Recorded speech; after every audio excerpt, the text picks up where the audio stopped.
Driving Success, the award-winning Fleet Advantage podcast, a show where we bring you expert insights in the latest trends in fleet management and transportation. I'm your host, Tracy Derival, and today we are bringing you episode 2 of our Summer of Safety series. Today's episode is all about CVSA's Operation Safe Drivers Week, which takes place from July 13th through the 19th of 2025. This campaign focuses on promoting safe driving habits for both commercial and passenger vehicles, and it continues to be a vital initiative in our industry. I'm excited to bring back a familiar guest, Nathan Rhoads, who is our Director of Fleet Services here at Fleet Advantage. Let's start the episode.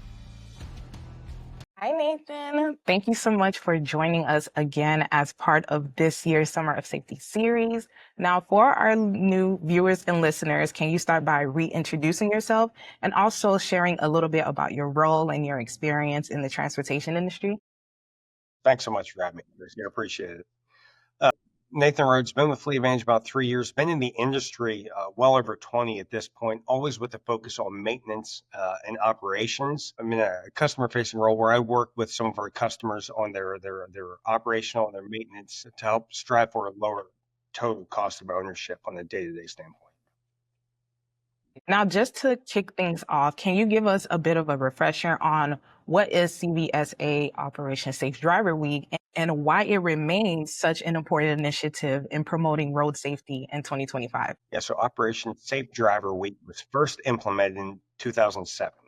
It started as a partnership between the CVSA, which is the Commercial Vehicle Safety Alliance, and the FMCSA, which is the Federal Motor Carrier Safety Administration, in conjunction with local law enforcement, to put an extra focus on safe driving, specifically in the CMV space, right? The commercial motor vehicle space. You know, each year the dates may swing a little bit earlier in July, later in July, and the exact focus of the week may change as well from year to year. In years past, there may be a focus on seatbelts, tailgating, aggressive driving, but the overall goal is always the same. It's to ensure a safer roadway for everyone out there. And I think it's always important, especially this time of year as we're all heading on to vacation and hitting the roads a little more. Right. And speaking on going through the years, looking back at last year's campaign, the CVSA did share some interesting results related to commercial driving behavior. So can you walk us through a few of those key stats and what do they tell us about where the industry still has room to improve?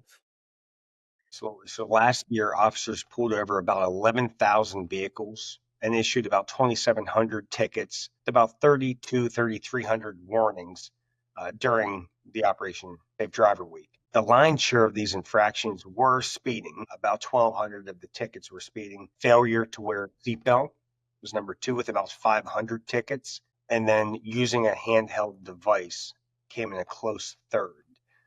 So really, at the end of the day, it's relatively simple and relatively easy that we just need to slow down, buckle up, and put down the phone. And just to piggyback off of that, I know that this year's focus area does include the dangerous driving behaviors like the speeding, the distracted driving, the fail of seatbelt use. Can you explain what enforcement will be paying close attention to and how drivers can best prepare for this week? Yeah, so similar to last year, there was a focus on unsafe driving. Of course, you mentioned that. So officers are going to be out in force here this year, not only checking speeding, but merely keeping an extra focus, maybe while they're commuting, from point A to point B. While they're out there, driving in front of, beside, and behind, your truck, if they happen to see you driving aggressively, tailgating, making an unsafe lane change, whatever it is, they're likely going to pull you over. So keep that in mind when you are driving, and it's not necessarily seeing a police officer in the center median and then slowing down and straightening up and doing the right thing, or knowing that there's a way station coming up in another mile. They're going to be out there in droves in the coming weeks. And the other thing to keep in mind as well is, that bright orange seatbelt that you should be wearing, that a lot of trucks are speccing nowadays. More than likely that bright orange seatbelt's not there because the procurement team has a keen fashion sense. That's there so officers can clearly see whether you're buckled up or not, and again, take action accordingly if you're not. Now, what do you think are some key things that transportation fleets can do to help educate and prepare their drivers, and how can they use this campaign as a tool to reinforce long-term safety programs? Well, I mean, you hit the nail on the head there, Tracy. Education, right? Education is key. I think we need to educate our driver not only on how to operate safely and efficiently, but why it's important. We need to educate them that there were over 12,000 speeding-related accidents resulting in fatalities in 2021. We need to educate them that distracted driving was to blame for another 3,300 lives lost. And we need to educate them that nearly half of those killed in motor vehicle crashes were not wearing their seatbelt. Right, so education is key. I'm also a big believer in positive reinforcement. Right, so fleets could create a program that promotes these practices. And again, it doesn't have to be a big elaborate program, right? This could just be the safety or the transportation supervisors doing a gate check as the drivers are returning, maybe for a week on end, and keeping an eye on the drivers. And if George is hooked up, they can jot it down. And maybe after a week or 2 weeks or predetermined time, that driver could get maybe a gift card, maybe some extra PTO. The other thing to keep in mind for a safety standpoint is we could be looking at ELD, speeding infractions, right? We're getting inundated with data every day. So these transportation supervisors could be looking at the ELD, the speeding infractions on there. And if a week goes by or 2 weeks, whatever it is, when a driver does not have any speeding infractions, again, they could get some positive reinforcement. And they say it typically takes about 30 days to create a habit. And once that safe driving habit has been implemented and reinforced, hopefully it'll stay for life in and out of the truck. And thank you for sharing that. That was really some good insight. So Nathan, with this being our second year covering Operation Safe Driver Week, of course, we want to continue highlighting its value. Is there anything new that you think deserves attention this year? Yeah, absolutely.